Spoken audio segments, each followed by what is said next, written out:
സാഖ്യയോഗത്തിലെ രണ്ടാമത്തെ ശ്ലോകം.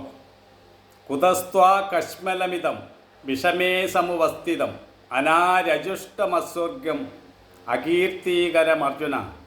കൃഷ്ണൻ പറഞ്ഞു, അല്ലയോ അർജുന, ആര്യന്മാർക്ക് ശ്രേഷ്ഠന്മാർക്ക് നിരക്കാത്തതും സ്വർഗപ്രാപ്തിയെ തടയുന്നതും അപകീർത്തിക്ക് കാരണമാകുന്നതുമായ ഈ വൈമനസ്യം ഈ പ്രതിസന്ധി ഘട്ടത്തിൽ നിന്നിൽ എവിടെ നിന്ന് വന്നു ചേർന്നു?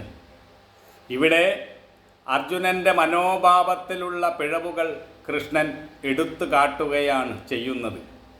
അർജുനൻ്റെ ചിന്താഗതി സാഹചര്യങ്ങൾക്ക് അനുസരിച്ച് ഉള്ളതല്ല. വേണ്ടത് വേണ്ട സമയത്ത് വേണ്ടതുപോലെ പ്രവർത്തിക്കാൻ കഴിയുന്നതാണ് ശ്രേഷ്ഠമായ പ്രവൃത്തി. ഇപ്പോൾ അർജുനൻ ഒരു യുദ്ധക്കളത്തിലാണ് നിൽക്കുന്നത്. ഒരു യോദ്ധാവിന് ഉണ്ടായിരിക്കേണ്ടുന്ന ചിന്താഗതിയല്ല അർജുനന് ഇപ്പോൾ ഉണ്ടായിരിക്കുന്നത്. അർജുനൻ്റെ തേരാളിയായി വന്നിരിക്കുന്നത് കൃഷ്ണനാണ്.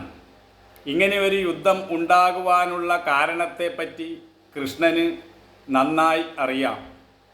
പാണ്ഡവരുടെ രാജ്യം അന്യായമായി ദുര്യോധനൻ കൈവശം വച്ചു.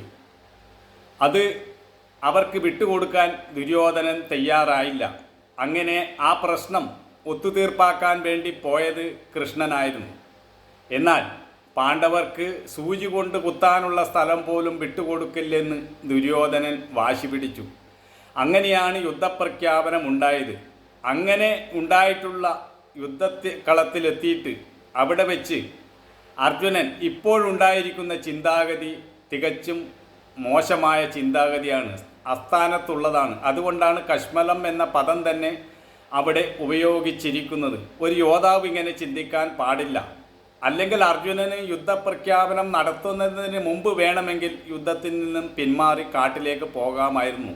അപ്പോൾ അർജുനൻ അത് ചെയ്തില്ല.